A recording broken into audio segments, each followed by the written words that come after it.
नमस्कार दोस्तों, नमः शिवाय। जीवन ज्योति चैनल में आप सभी का हार्दिक स्वागत करती हूं। मैं सपना शुक्ला। दोस्तों, आज की वीडियो बहुत ही महत्वपूर्ण और बहुत ही उपयोगी होने वाली है आप सभी लोगों के लिए। आज की वीडियो में बात करूंगी कि हम अपने घर के मंदिर में कौन सी प्रतिमा रखें और कौन सी न रखें। कौन सी प्रतिमा रखने से हमें शुभ परिणाम प्राप्त नहीं होते हैं और कौन सी प्रतिमा रखने से हमें पूजा का शुभ फल प्राप्त होता है। दोस्तों, वैसे तो पूजा पाठ केवल भाव और श्रद्धा की बात है। हम एक भी प्रतिमा ना रखें, बिना प्रतिमा के ही अपने मन में भगवान को धारण करके उनका ध्यान करके पूजा अर्चना करें तो भगवान उसे भी स्वीकार करते हैं। लेकिन हम अपने घर में एक मंदिर जरूर बनाते हैं, चाहे छोटा हो या बड़ा हो, और हम सभी भगवान मतलब सभी देवी देवताओं की प्रतिमा उसमें स्थापित करते हैं और विधि विधान से पूजा अर्चना करते हैं। यह एक नियम और विधि है।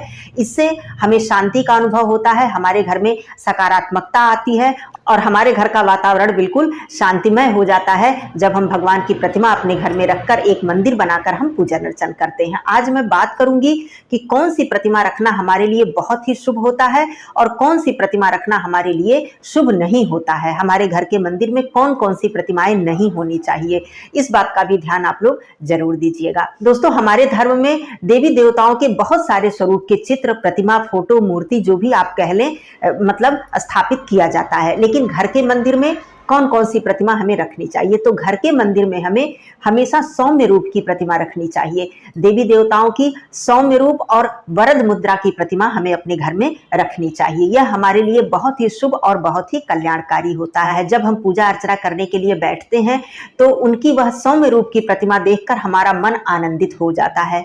उनका मनोहर स्वरूप देखकर हमारा मन जो है वो बिल्कुल प्रफुल्लित हो जाता है।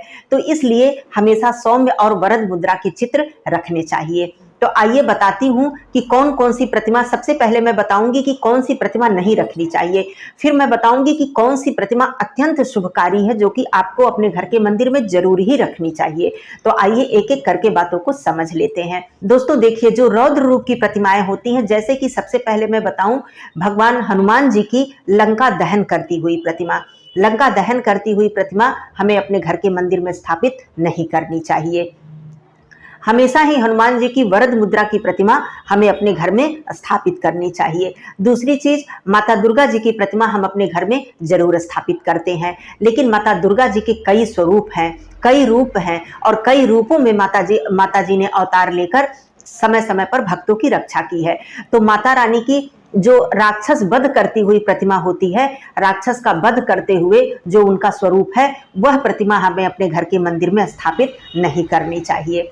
दूसरी चीज, माँ काली जी की प्रतिमा भी हमें अपने घर में स्थापित नहीं करनी चाहिए। वैसे तो माता के सभी स्वरूपों की अर्चना वंदना हम करते हैं, जैसे कि नवरात्रि में भी हम करते हैं, लेकिन जो माँ काली जी की अकेली की प्रतिमा होती है, जहां माँ काली जी बिल्कुल अपने रौद्र रूप में होती हैं, बहुत ही क्रोधित स्वरूप में होती हैं, वह प्रतिमा हमें अपने घर में स्थापित मतलब मंदिर में स्थापित नहीं करनी चाहिए।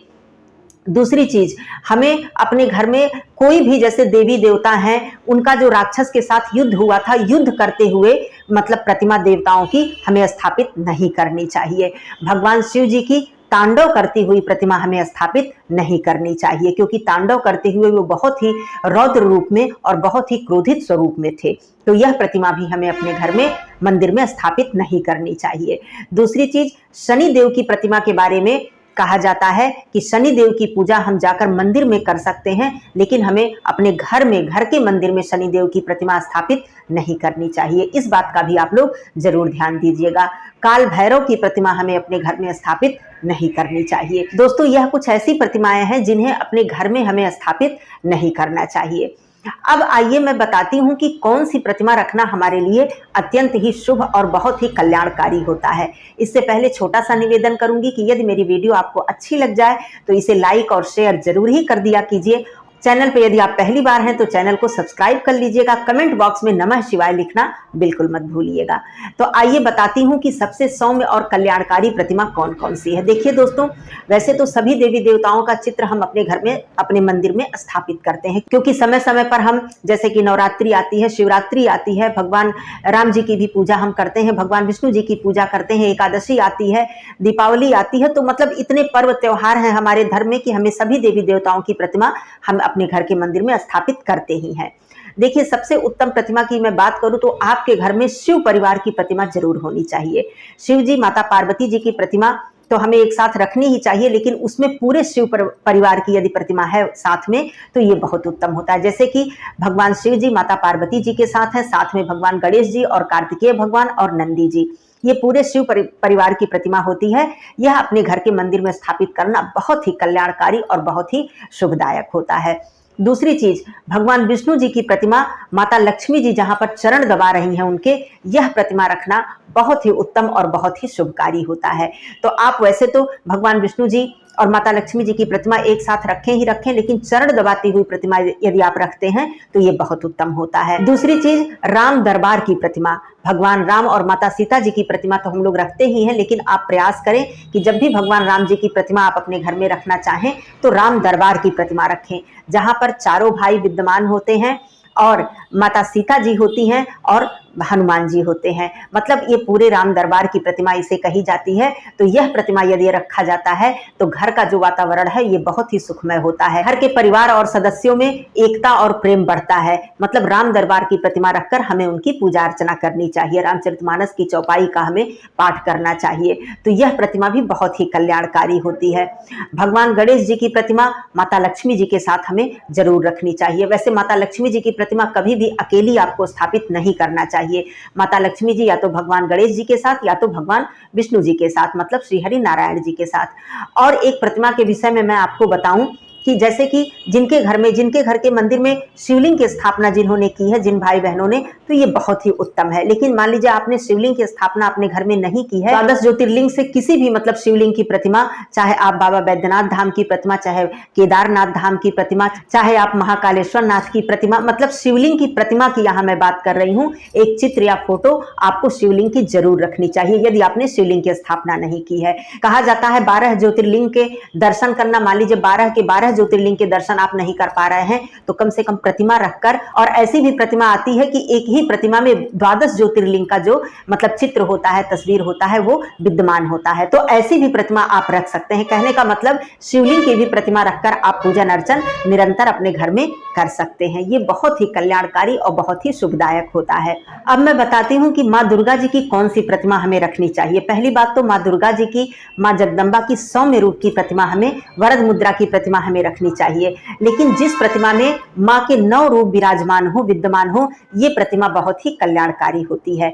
माँ का एक चित्र बीच में होता है और चारों तरफ से 9 मतलब स्वरूप उनके उसमें विराजमान होते हैं, जैसा कि आप चित्र में देख पा रहे हैं। यह प्रतिमा रखना बहुत ही कल्याणकारी होता है। दूसरी प्रतिमा, श्री राधा जी के साथ श्री कृष्ण भगवान जी की प्रतिमा रखना भी बहुत ही शुभ होता है। कहा जाता है कि राधा कृष्ण की पूजा एक साथ करने से हमारे घर में प्रेम बढ़ता है, पति पत्नी के बीच संबंध मधुर होते हैं। तो राधा जी और कृष्ण जी की प्रतिमा एक साथ आप जरूर स्थापित करें। दोस्तों, बाल कृष्ण की प्रतिमा रखना भी बहुत ही शुभ होता है। जो भी भाई बहन हमारे लड्डू गोपाल जी की सेवा कर रहे हैं, उन्हें स्थापित अपने घर में उन्होंने रखा हुआ है, तो ये बहुत ही अच्छी बात है। लेकिन मान लीजिए आपके घर में लड्डू गोपाल जी नहीं है तो आप बाल कृष्ण जी की प्रतिमा, मतलब एक चित्र फोटो आप अपने घर में जरूर रखें। इससे बहुत ही शुभ परिणाम हमें प्राप्त होते हैं। तो यह भी प्रतिमा रखना बहुत ही शुभकारी होता है। वैसे बहुत ज्यादा प्रतिमा आपको नहीं रखनी चाहिए, लेकिन जो मुख्य देवी देवता हैं, कहा जाता है हमारे धर्म में पंच देवता की पूजा हमें प्रतिदिन करनी चाहिए, जिसमें कि भगवान सूर्य जी, भगवान गणेश जी, भगवान विष्णु जी, माँ दुर्गा जी, भगवान शिव जी। तो इनकी पूजा तो हमें प्रतिदिन करनी ही चाहिए और इनकी प्रतिमा तो हमें अपने घर के मंदिर में रखनी ही चाहिए। तो इस तरह से आप बहुत ज्यादा नहीं, लेकिन शिव परिवार, राम दरबार की प्रतिमा, राधा कृष्ण जी की प्रतिमा, श्री हरि नारायण माता लक्ष्मी जी की प्रतिमा और गणेश भगवान जी की प्रतिमा, तो इस तरह से इतनी प्रतिमा ही आप अपने घर में रख लें, तब भी बहुत ही उत्तम है और बहुत ही शुभदायक है।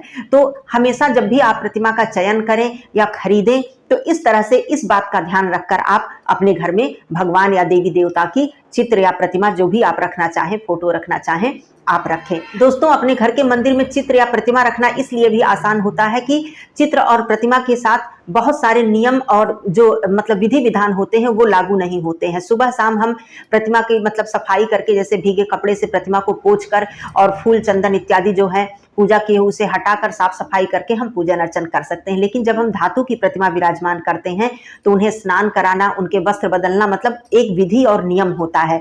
तो इसलिए प्रतिमा या चित्र रखना हमारे लिए ज्यादा सरल होता है और आसानी से परिवार के कोई भी सदस्य पूजन अर्चन कर पाते हैं। यहाँ पर एक बात और भी मैं बताना चाहती हूँ कि आप अपने घर के मंदिर में कभी भूल कर भी अपने पितरों की तस्वीर न रखें।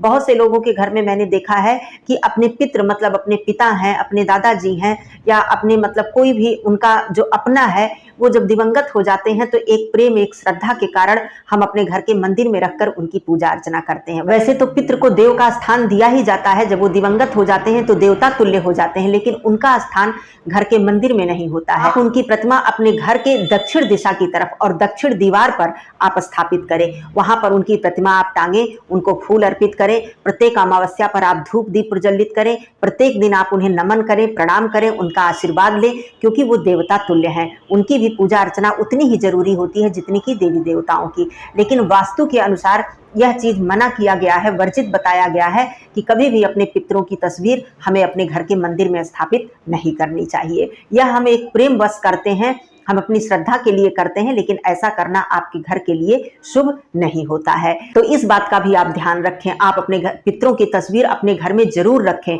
और अपने घर के दक्षिण दिशा की तरफ दक्षिण दीवार पर आप वहां टांगे, उन्हें फूल अर्पित करें, उनके समक्ष आप धूप दीप भी प्रज्वलित करें। प्रत्येक अमावस्या पर तो आप अपने पितरों के समक्ष एक दीपक जरूर जलाएं, उनका आशीर्वाद जरूर लें। तो ये भी जरूरी होता है, लेकिन इस बात का भी ध्यान आप लोग जरूर रखें। तो दोस्तों, घर के मंदिर में कौन सी प्रतिमा हमें रखनी चाहिए, कौन सी नहीं रखनी चाहिए, इस बात को ध्यान देते हुए आप अपने घर के मंदिर का जो वास्तु है इसे बहुत ही सुखद और बहुत ही कल्याणकारी बना सकते हैं। वीडियो आपको अच्छी लगी हो तो कमेंट करके जरूर बताइएगा। फिर मिलती हूँ अगले वीडियो में, तब तक के लिए धन्यवाद। नमः शिवाय, हर हर महादेव।